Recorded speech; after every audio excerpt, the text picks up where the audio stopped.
Bonjour à tous et bienvenue dans ce nouveau Maurienne Zap. Tout de suite, les sujets de la semaine.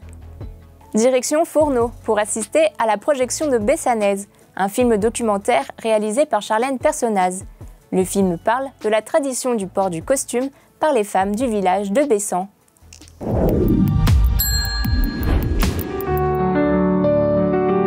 Sortie de projection au cinéma Lambelly à Fourneau. Le film Bessanaise, réalisé par Charlène Personnaz, est un film documentaire qui met en lumière une des traditions du village. Le port du costume traditionnel chez les femmes pendant la fête du 15 août. Cette tradition se transmet entre les descendantes de familles bessanaises depuis plusieurs générations.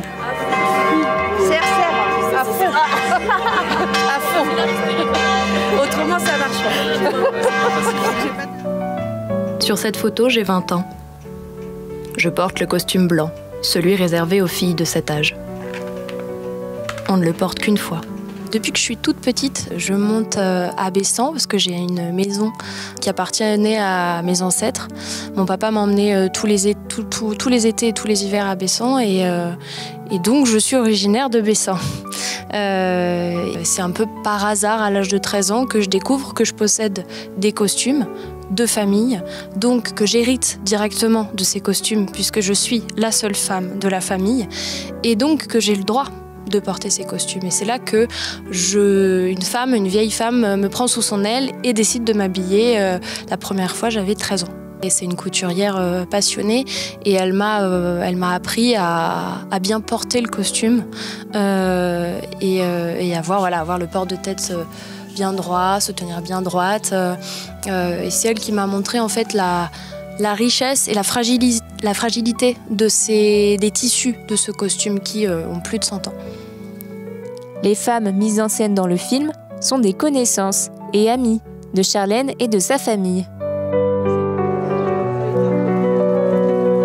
À travers ce film, elle souhaite également dénoncer le côté fermé de la tradition du costume.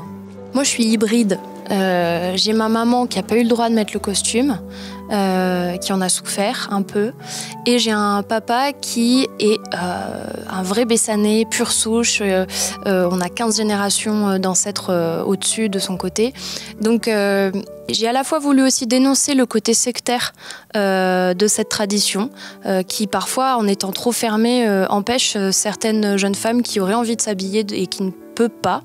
Si on veut que cette tradition continue d'évoluer, de vivre au-delà des générations de ce qui sont celles des anciennes, il faut aussi qu'elle évolue avec son temps, donc que les règles très strictes du costume puissent un petit peu évoluer, que les personnes qui ont le droit de porter ce costume puissent aussi un peu s'élargir. Et c'est aussi ce que j'ai voulu montrer dans le film.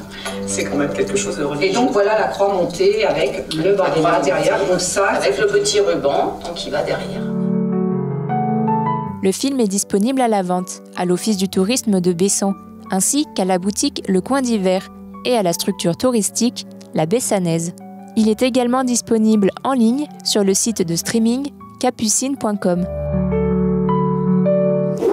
À Saint-Jean-de-Maurienne se tenait le tout premier salon de l'habitat à la salle polyvalente d'Échaudanes. L'occasion pour les visiteurs de rencontrer les artisans et de concrétiser certains projets de travaux.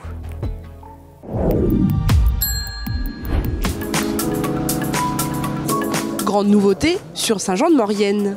L'organisation d'un salon de l'habitat. On a pris le pari de venir sur Saint-Jean-de-Maurienne parce qu'il y avait une réelle demande de la part des artisans locaux pour pouvoir implanter un salon qui deviendra à terme pérenne. On est sur une thématique très technique. On a toutes les solutions à la fois énergétiques, mais également en amélioration, en décoration et en aménagement intérieur et également extérieur. Ce salon, c'est 30 exposants regroupés dans la salle d'Échaudanes, dont 80% sont des artisans locaux. 3 jours de salon pour découvrir une multitude de services dédiés à la construction, la rénovation et l'aménagement. L'animation, ce sont nos exposants qui sont là pour apporter des informations et des conseils éventuellement faire des ventes. Et c'est l'occasion aussi pour le visiteur de comparer, éventuellement négocier et pouvoir faire de bonnes affaires. De bonnes affaires pour les propriétaires de maisons individuelles qui cherchent à rénover leurs biens. La grande tendance 2025, les économies d'énergie, une manière efficace de faire attention à ses dépenses. Le week-end idéal pour se renseigner, découvrir et pourquoi pas sauter le pas. Aujourd'hui, vraiment, les salons de l'habitat, ça nous apporte plus de visibilité que du chiffre d'affaires. C'est pas ce que nous recherchons dans un premier temps, c'est de rassurer le client, de leur montrer que le photovoltaïque fonctionne. Donc c'est pas en termes de chiffre d'affaires, c'est surtout en visibilité et voilà. Des projets soutenus par l'État avec des subventions. On fait principalement du conseil en rénovation énergétique. Donc les personnes qui vont venir là vont pouvoir venir prendre des informations sur un projet de rénovation et on va pouvoir les conseiller aussi bien sur la partie technique, quels matériaux utiliser, quel type de chauffage, etc., que sur la partie aide financière. On a des permanences sur toute la Savoie, dans différentes villes de la Savoie. Et donc, au cours de ces conseils, par contre, on reçoit les gens pendant 1 heure et là, on parle de leur projet. Là, sur le salon, ça va plus être un conseil plus rapide, on va dire, et puis éventuellement une prise de rendez-vous ou en tout cas leur dire de nous rappeler à l'ASDER pour que l'on puisse les conseiller de manière un peu plus importante que sur le salon.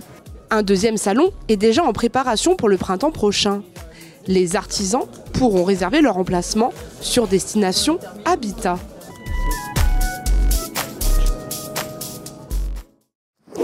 Le Corbier organise cette année la 3e édition de son désormais traditionnel aquathlon printanier. Les participants vont s'affronter dans la joie et la bonne humeur sur des épreuves de course et de natation.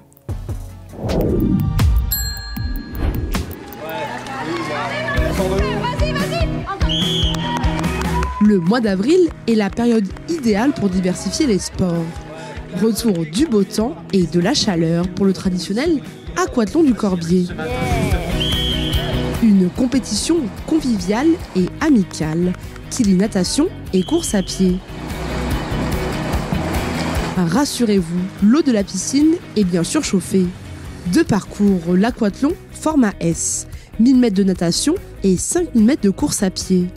L'aquathlon format XS, c'est 500 mètres de natation et 2500 mètres de course à pied. L'après-midi était réservé pour les enfants.